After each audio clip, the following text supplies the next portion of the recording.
And now, it is time for the adventures of Chattanooga Shale. A master archeologist, Chattanooga Shale travels the world in search of truth, justice, and valuable artifacts that belong in a museum. Interesting. He is joined in his travels by his faithful assistant, Tennessee Jane, who does most of the work and routinely saves Chattanooga from himself. When we last left Chattanooga, he was hot on the trail of an ancient and generically unnamed treasure. To find this unnamed treasure, he must find and correctly assemble the scattered pieces of the map of antiquity. We rejoin Chattanooga Shale as he searches for the first piece of the map, deep within the Palace of Gloom.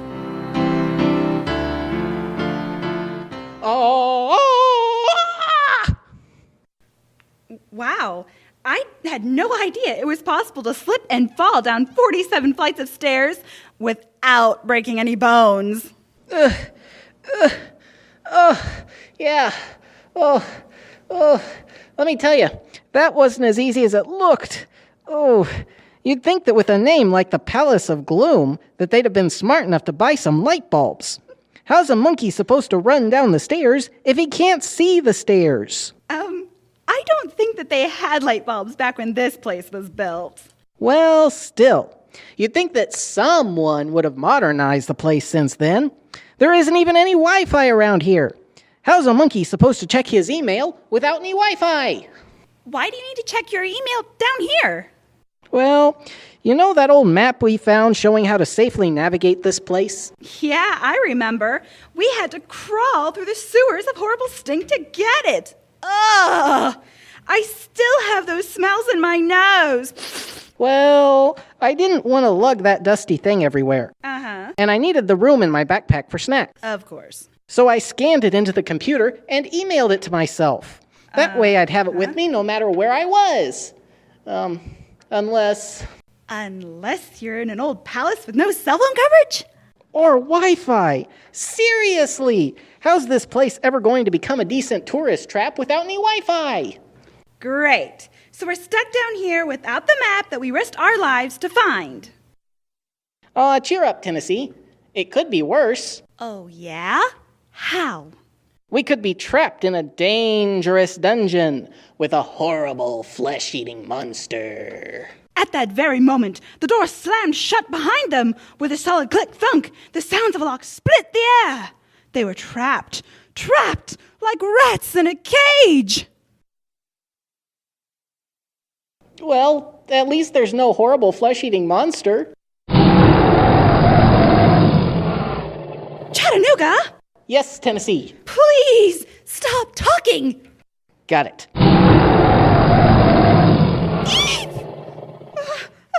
Yikes! What is that? It sounds like a dino. A dino? It can't be a dinosaur. Dinosaurs are extinct. Well, try telling him that. Who dares disturb my slumber? I guess I did. Chattanooga? No. You're responsible for disturbing my slumber? Well, do you define disturbing your slumber as falling down 47 flights of stairs, screaming all the way, of course, grumbling about the lack of cell phone coverage, and making several suggestions about how things could be worse, only to have those suggestions come true? Yes. Then, I guess that I did disturb your slumber. We didn't mean to wake you up, Mr. Dino. We're really sorry. Oh, I don't mind. You don't? Yeah. I usually don't start work for another hour. But since you're here, I get overtime. Overtime? You get paid? To do what? I am the Guardian. It's my job to guard a piece of the map of antiquity until someone who is worthy appears to claim it. Huh? How does that work? It's a trade secret. Now, in order to get the map of antiquity, you must prove your worth. Do we have to pass 3 tests that prove our bravery and our courage? No. We used to do that, but we scrapped them about 40 years ago. The insurance costs just got too high for us, you know. I guess that would be problematic. So now we just ask people to answer a riddle. Oh boy, I am in trouble. I hate having to think. It makes my head hurt. Well, fortunately, I like to think. What's the riddle, Mr. Dino? The riddle is simple. Who is your neighbor? Ha! That's easy. It's Mr. Rogers. No. Is that your final answer? No. Maybe? Yes or no? And can you hurry it up? I haven't eaten breakfast yet. Can I phone a friend?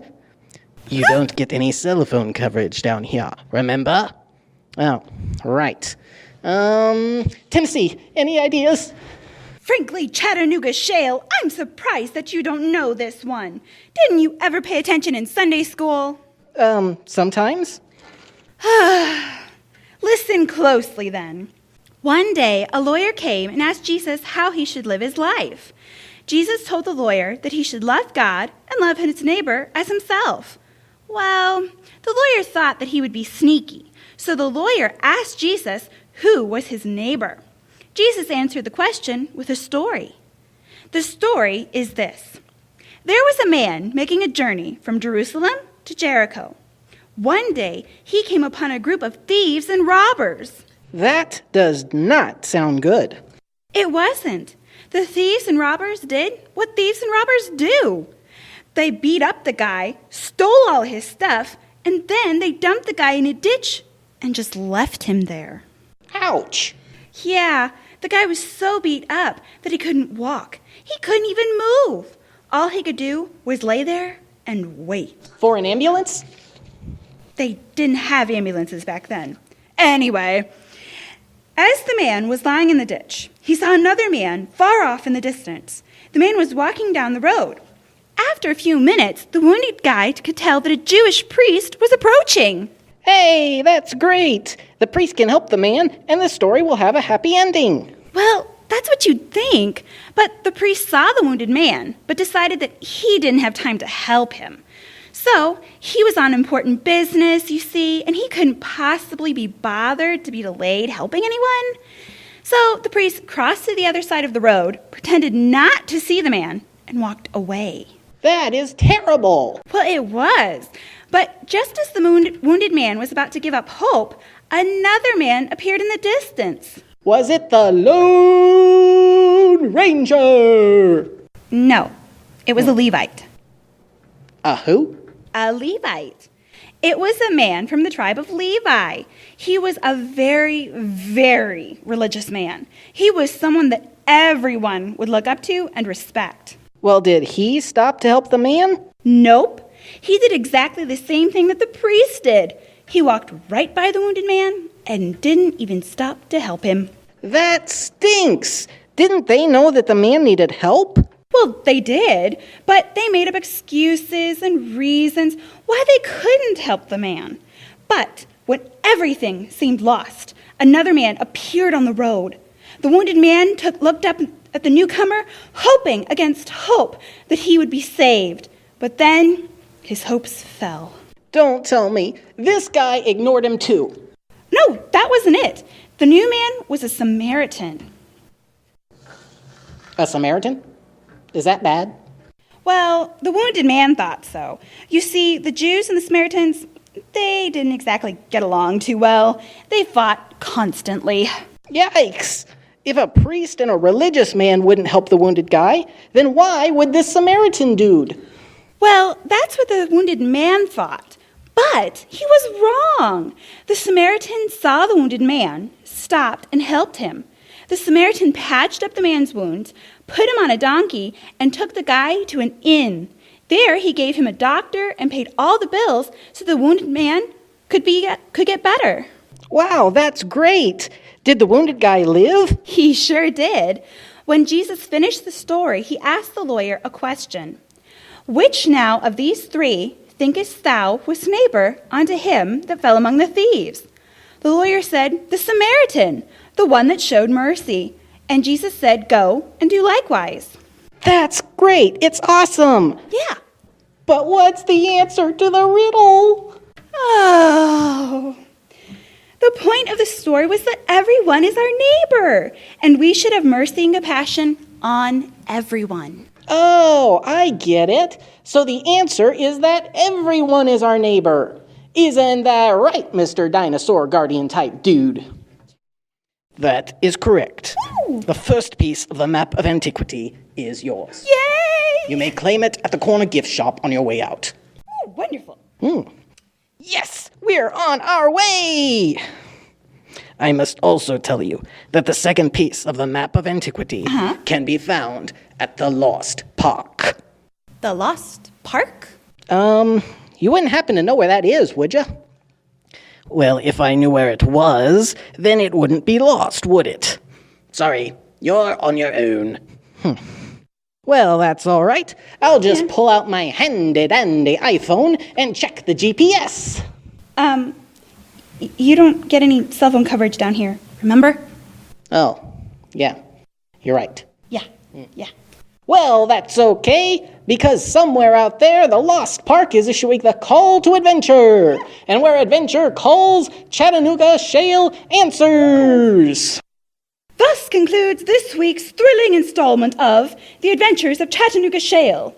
Chattanooga Shale will return next time and face his greatest challenge ever in The Traders of the Lost Park.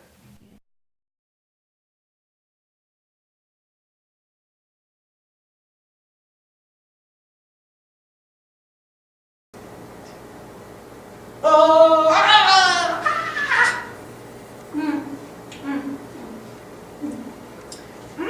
Wow, I did not know you could fall down 47 flights of... Are you alright? What are you doing? What do you mean, what am I doing? I'm rehearsing. Oh, wait, whoops. Well, wow, I didn't know it was possible for you to fall down 47 flights. I forgot. No eating on set. What? I wasn't eating. You want some? Roar! Hey, nice. What's that? I think it was a dino. A dino?